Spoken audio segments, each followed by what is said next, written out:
Hi guys, welcome back to the Empowered Empath. My name's Seraphim and today's video freaks me out.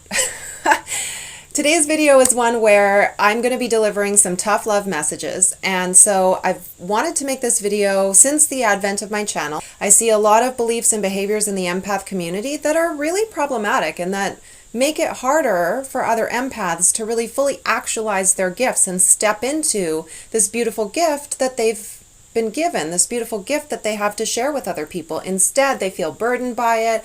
There's all sorts of beliefs that I see perpetuated, in particular online.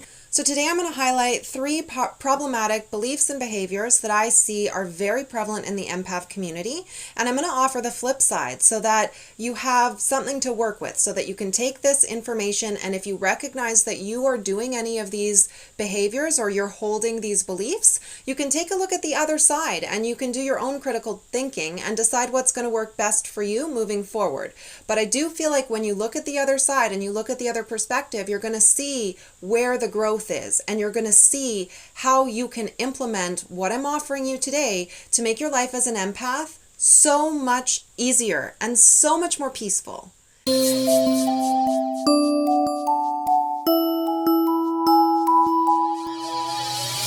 Empathy is actually a selfish experience. When as an empath, you're feeling other people aren't feeling well and you immediately want to go and fix it for them because you don't feel good if they don't feel good. Well, that's lovely. You want to help them, and I'm sure that there's a genuine desire to help that other person. It's not entirely altruistic, and it's really not fair to pretend that it is, because as an empath, you get something out of helping other people. Period. That's just how it goes. So it's not a bad thing. It doesn't make you a bad person that you're getting something out of helping them, but you really need to own that, and you really need to recognize that dynamic. This constant crusade in an empath's life to peacemake and to problem solve isn't entirely focused on helping other people. It also is focused on helping the empath and creating a more comfortable environment for the empath to exist in.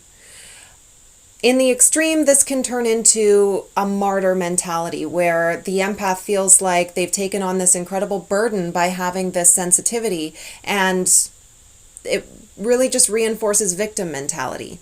So this video is to help you step out of victim mentality and step into the power that is being an empath, and really step into how you can truly and deeply, meaningfully help someone with these gifts. So hang in there. Number one, failing to hold space. So first of all, what does holding space even mean? Holding space is where we're able to support our friends, family, acquaintances, whatever, the people in our lives. We're able to support them with our presence. And this doesn't mean telling them what to do or anything like that. This is quite literally about being present with people in their emotion and being present with people when they're struggling and when they're happy. So you're able to be there with people regardless. People don't have to be happy around you all the time, and you're able to honor where they are. So holding space would be, if someone doesn't want to talk about it, that's okay. They don't have to talk about it with you. You can sit with them and be with them in whatever state they're in. Even as an empath, when that might feel very difficult because you're picking up on whatever challenging emotions they may be feeling, you're still with them. You're still present with them. You're not going anywhere. This demonstrates for the other person a commitment, a connection. It builds intimacy, and it lets the other person know that their emotions are okay and that they're not going to be rejected for maybe not feeling perfectly joyful and happy all the time, which is something that society places a great deal of value upon. People ask, how you doing? The expectation is you say, I'm doing great, thanks. Not actually be honest about what you're feeling if you're not feeling well, right? So holding space would be, if that person says, actually, I'm having a really crappy day. Holding space would be, do you want to talk about it? I'd love to listen. Maybe that person wants to talk about it and maybe they don't. Holding space is about honoring that. So if the person, as I said, doesn't want to talk about it, you're still going to hang out with them. It's going to be like a normal day. You're going to treat it like normal. You're not going to make them feel weird or feel like you're watching them or reading into their, things they say or the things they're doing because you believe that they're upset, but they don't want to talk about it, or you're trying to figure out what they're upset about. Just let it go and be normal around them, like your normal self, whatever your normal dynamic is, okay? Versus, let's say the person does want to talk. Maybe they do need to get some stuff off their chest and they do want to talk to you. This is about letting the other person talk then. So not telling them what to do, not, giving them the solution or saying, well, you need to do that or the other person needs to do this. Rather, listening to them, taking in what they're saying and asking probing questions to help them get a little bit more insight about what are they thinking, what are they feeling, and maybe why are they thinking and feeling that way. So your role as the empath and as the one who's holding space is simply to listen and ask questions, not listen and solve problems. It's up to the other person to solve their own problem. If they're having a challenge or a problem, it's because there's a lesson there for them. So if you just try to fix it for them, you're taking away their opportunity to learn whatever lesson that is. They're going to run into that situation again in the future. Are you just going to keep bailing them out? Because that's going to get exhausting. Rather, teach a man to fish. Ask the questions. Help them do that thinking and processing, and it will become a habit for them as well. What would so-and-so ask me if I was talking to them? They may start to do that themselves when you're not even around. So this is part of the magic of empathy in being able to recognize, number one, when maybe someone needs you to hold space for them, and then actually doing it. And focusing on what the other person needs and not what you want to get out of the situation. So if the person isn't ready to feel better, that's okay. Let them feel what they're feeling. Let them be where they are. People need to feel their emotions and process them in order to release them. And the expectation that, I'm just going to cheer this person up and they're going to feel so much better is really superficial and unfair. So that's a lot to take in. But this is a really important one, and it's one that I'm really passionate about because holding space is an incredibly powerful tool to help people heal and to help them process and release and really to help them feel better in the long run. But you have to be willing to let people feel like crap sometimes because you feel like crap sometimes and nothing anybody's going to say to you is going to snap you out of it. Maybe you just need to be in that emotion. You need to be present with yourself so that you can feel it, heal it, release it. Enough said. Number 2 is expecting other people to understand and indulge your emotional intensity.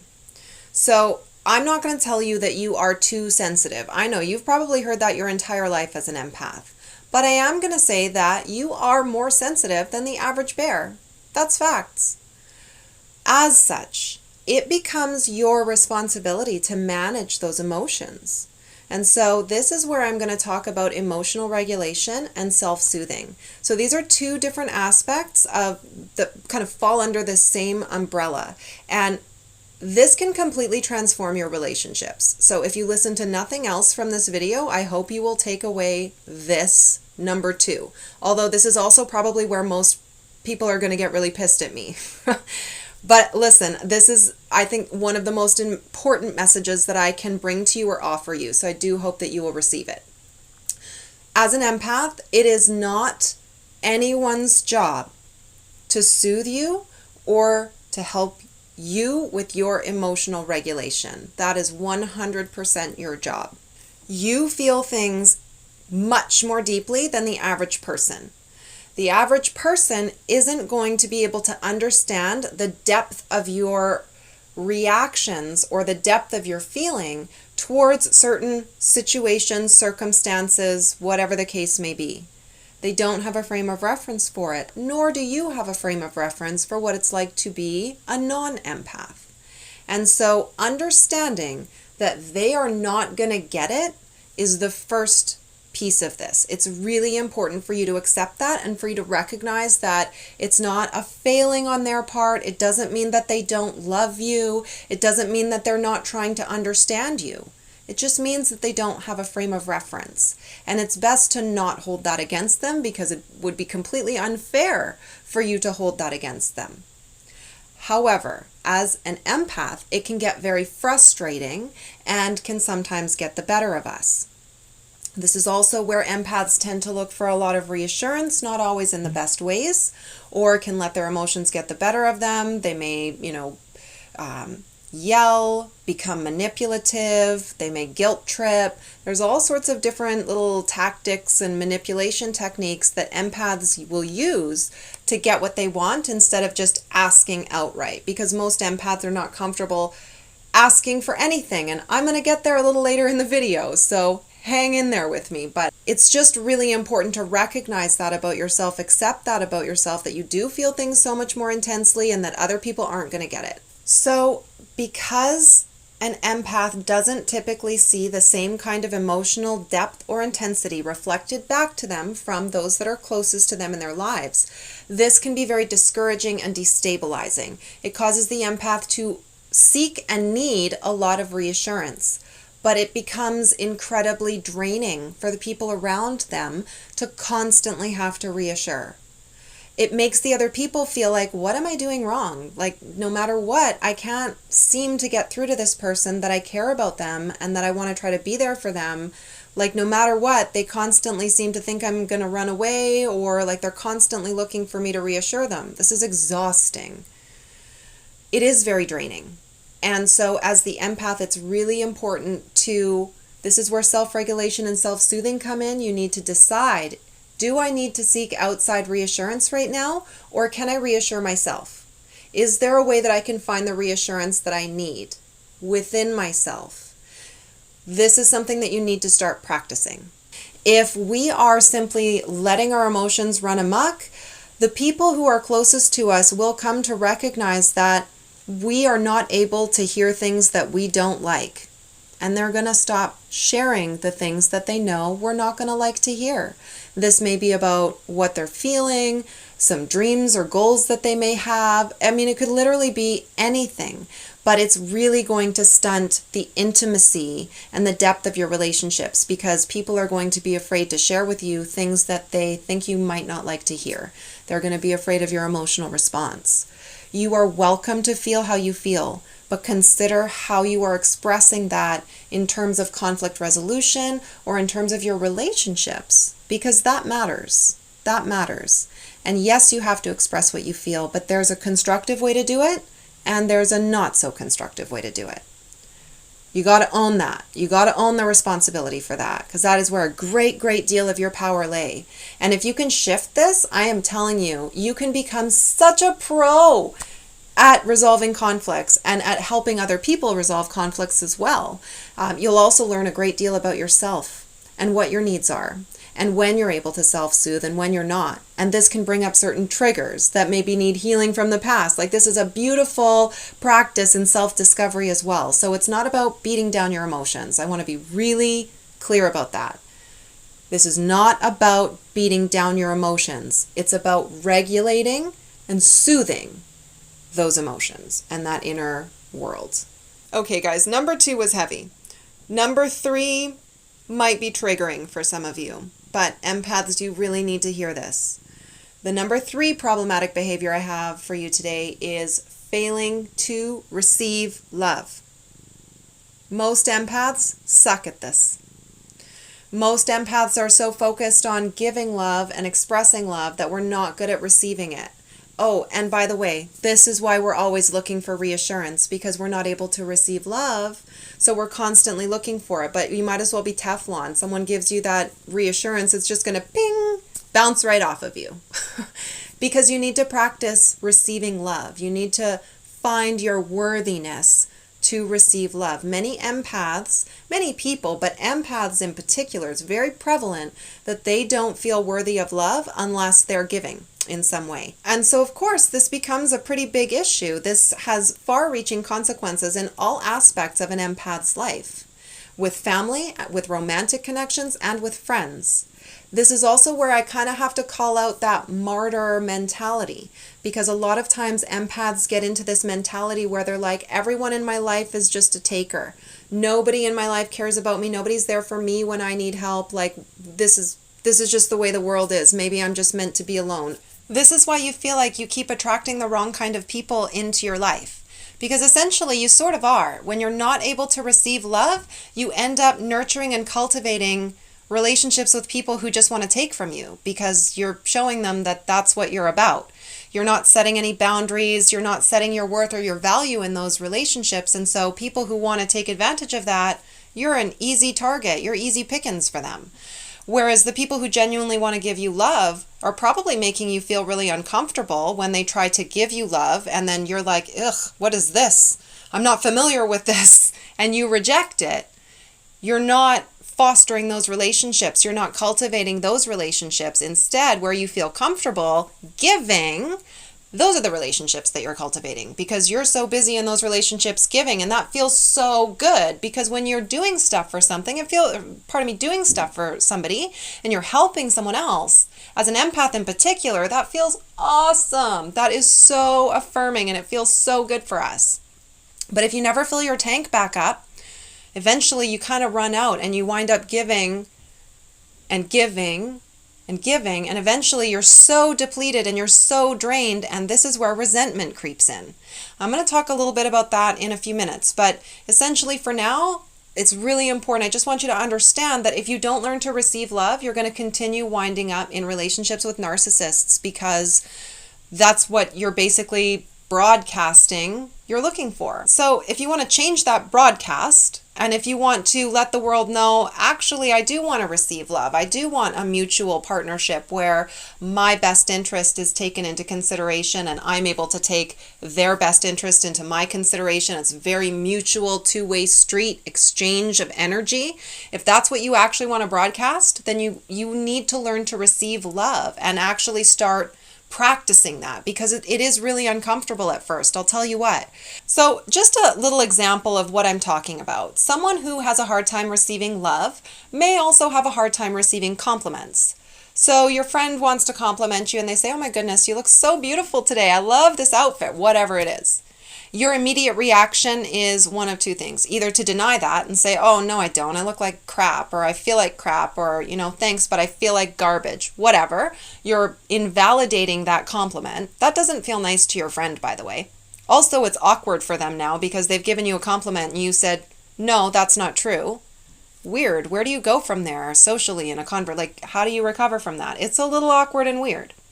Or, number two, to pay a compliment back to them, that's actually really insincere. If someone says to you, oh my God, you're so beautiful, and you say, oh, thanks, you too, that doesn't feel sincere, by the way. I was guilty of this myself. If someone complimented me, I would often pay them a compliment back. This is not a tit for tat. I don't owe them a compliment. And if I want to compliment them, sure, that's fine. I might say, oh, thank you. I was really admiring your dress earlier. Whatever it is, but it's genuine. It's not like I'm complimenting them because they complimented me. If you either meet compliments with rejection or you feel like you have to pay a compliment back, that should be a red flag for you. That should be an indicator that obviously receiving affirmation is difficult for you. So if receiving affirmation is difficult, how do you think receiving reassurance is going to go? These are all interconnected. Receiving love and receiving help and receiving whatever it is, receiving from people is not selfish. Blocking that, not allowing people to do something kind for you, not allowing people to connect with you in that way is a little bit selfish.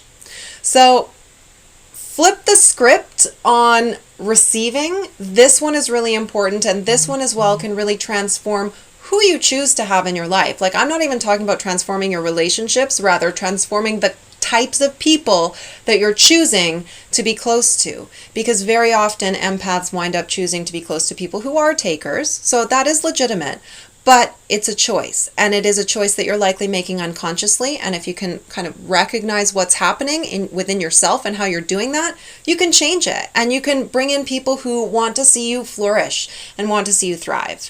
So this is an awesome one. Receiving love is incredibly important. And receiving love could look like taking money for groceries when there's no food in your fridge. And, your pride might say, oh, that sucks. I don't want to do that. But you need to eat. So you ask, you tap your resources, you tap your friends, your family, whoever can help you. And whoever wants to or is able to help you and willing to help you is going to bring over those groceries and that food. Now, it might feel crappy because it's like, oh my God, this person's doing something nice for me. And now, here's the other thing. A lot of empaths will feel indebted to someone if they do something nice to you. You are the only one who can release that debt. You have to release that guilt and that debt that you attribute with someone doing something nice for you, because the debt is paid through the feeling of goodwill that they get simply by doing that for you. It's a lovely feeling, and you know it because you feel it all the time when you do nice stuff for people. So think about that. All right, guys, those are the top 3 really problematic empath behaviors that I've identified within the empath community and I see are super prevalent. Hopefully you're not too upset with me after this video, but I'd love to hear what you think in the comments below. If you like this video, you find it helpful, please give me a thumbs up, share with your friends, don't forget to subscribe, and thank you so much for watching. I'll see you next time. Blessings.